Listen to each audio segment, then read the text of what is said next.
German submarine U-19 was one of the first Type 2B U-boats constructed by Nazi Germany's Kriegsmarine during the years of rearmament that followed the country's withdrawal from the restrictions of the Treaty of Versailles. Built at the Germaniawerft shipyard in Kiel, her keel was laid down on the 20th of July 1935, and she was launched on the 21st of December of the same year. U-19 was officially commissioned on the 16th of January 1936, under the command of Kapitänleutnant Victor Schütze, who would later become one of the most notable U-boat commanders of the early war years. As a Type 2B submarine, U-19 was a coastal boat, an evolution of the earlier Type 2S, and although limited in range and armament compared to ocean-going U-boats, it played a significant role in the early campaigns of World War II. Technically, U-19 was a compact and efficient vessel. Her small size meant she carried a crew of just 25 men, 3 officers and 22 enlisted sailors, who worked and lived in extremely cramped and uncomfortable conditions. The boat's design was often described as being little more than a floating metal tube, yet its efficiency and reliability made it an excellent training and combat vessel for the Kriegsmarine during the early years of the war. Before the outbreak of World War II, U-19 was primarily used for training and fleet exercises. However, once war broke out in September 1939, the U-boat began active combat patrols. In total, U-19 carried out 20 war patrols over her career and had notable success for a boat of her class and size. She sank 15 merchant ships with a combined tonnage of 35,430 gross register tons, as well as 1 warship of 441 tons. These sinkings occurred mostly in the North Sea and surrounding waters, as her range and endurance prevented her from operating in the mid-Atlantic, where the larger Type 7S and 9S hunted.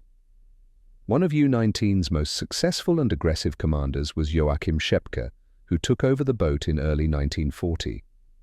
Under Schepke's command, U-19 achieved several of her kills and demonstrated the increasing boldness and effectiveness of U-boat tactics. Schepke was known for his daring maneuvers, often launching night surface attacks, a method that became a hallmark of U-boat warfare during the early years of the Battle of the Atlantic.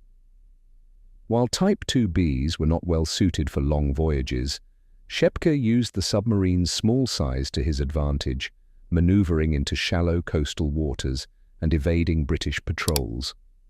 As the war progressed and the scope of naval warfare expanded beyond the North Sea and into the Atlantic and Mediterranean, the limitations of U-19 became more apparent. By May 1940, U-19 was withdrawn from frontline service and reassigned to a training role. She was attached to various U-boat training flotillas, where she helped train new crews who would later go on to serve aboard larger and more advanced U-boats. During this time, the boat remained fully operational and served as an essential stepping stone in the professional development of the Kriegsmarine's submarine forces. U-19's role changed again in 1942 when Germany sought to expand its submarine operations into the Black Sea.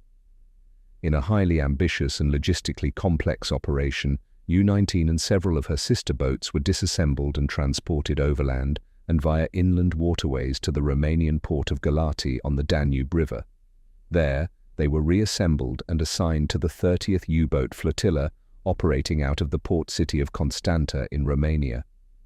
This relocation allowed U-19 to resume combat patrols, now targeting Soviet shipping in the Black Sea. In the Black Sea theater, U-19 continued her work as a commerce raider, though the conditions and scope of operations were significantly different. The Soviet Navy, while not as large as the Royal Navy, posed a significant threat in the region, and German U-boats faced new challenges such as tighter coastal defenses, unpredictable currents, and limited safe harbors. Despite these difficulties, U-19 managed to carry out several successful patrols. She continued to disrupt supply lines and contributed to the Axis effort to contain Soviet maritime operations. U-19 remained in the Black Sea from October 1942 until September 1944. During this period, she continued to launch attacks, avoid detection, and navigate the increasingly dangerous waters of the region. However, as the tide of war turned against the Axis, Germany and its allies began losing control of key positions along the Black Sea. Romania, once a critical Axis partner, began negotiating a surrender to the Allies. This sudden political collapse placed U-19 in a precarious position. With ports no longer safe and the Soviet Navy closing in, U-19 was left without support or the possibility of escape. On the 10th of September 1944, as Axis forces withdrew and fuel supplies ran out, the crew of U-19 prepared to scuttle their submarine.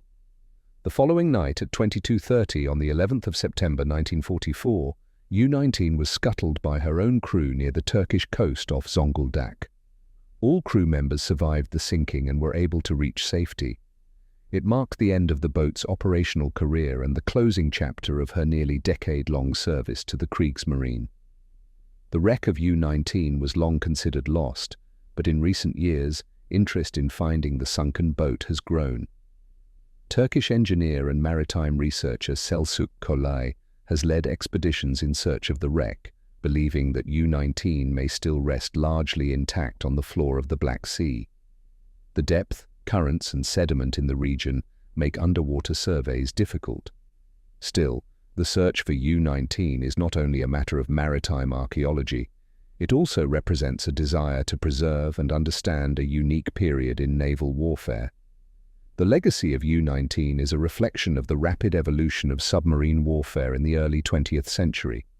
As a relatively small and modest vessel, she managed to achieve considerable success in her operational life.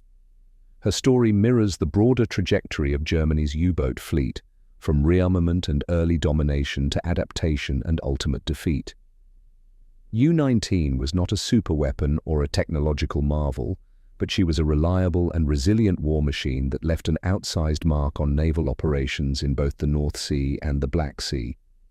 From her launch in Kiel in 1935 to her scuttling off the coast of Turkey in 1944, U-19 had served in two major naval theaters, trained generations of submariners, and carried the war to enemy shipping lines across two seas. She operated under some of the Kriegsmarine's most capable commanders and adapted to the shifting needs of a rapidly changing war. Her ultimate fate, deliberately sunk by her own crew to prevent capture, was a quiet, almost symbolic end to a vessel that had seen and survived much of the war's fury.